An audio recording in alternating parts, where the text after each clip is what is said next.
So, I told you about Atlas, the meanest raider to ever wander this world, and how he fell for Hope, a beautiful raider from a rival gang that didn't give two shits about him.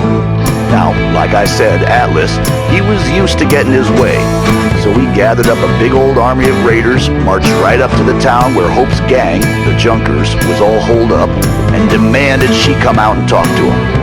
Hope, headstrong as she was, very politely yelled over the wall and told Atlas exactly where he could shove his intentions. I hear she launched that golden Brahmin right back over the wall at him too. Atlas, as you might imagine, didn't take too kindly to being disrespected, but in his own special crazy-ass way, found himself wanting Hope even more.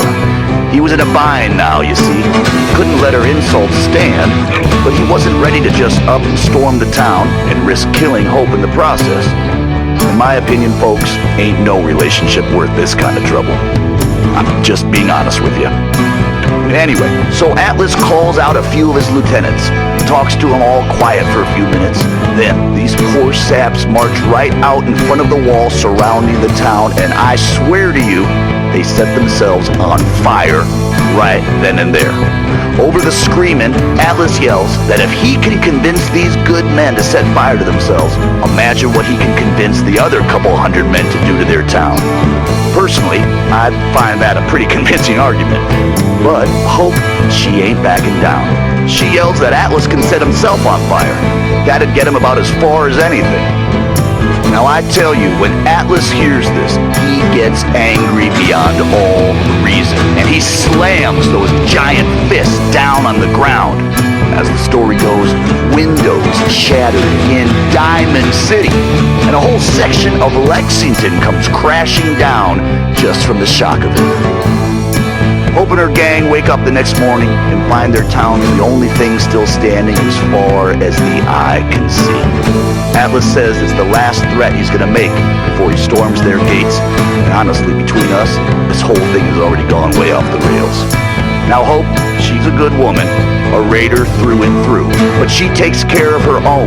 She knows there ain't no way her little gang can stand up to Atlas and his army, and so she knows what she's gotta do. The white flag goes up, and Hope herself walks right out the front gate. Says if Atlas gives his word that her gang is safe, she'll go free. Only, he's got a shake on it. Atlas, proud man that he is, takes her up on that offer, and it's not until he's shaking her hand that he hears the beeping.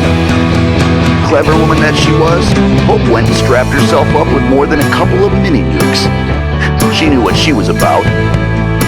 Now, I am told that on that day, the sun might as well not even have come up, for all the good it did next to the brightness of that explosion. Men hundreds of miles away went blind. Birds dropped out of the sky for days after. And for as big and as tough as he was, they ain't never found all of Atlas. Like I said at the top, true story, all of it. Is there a moral in all of this? Hell if I know.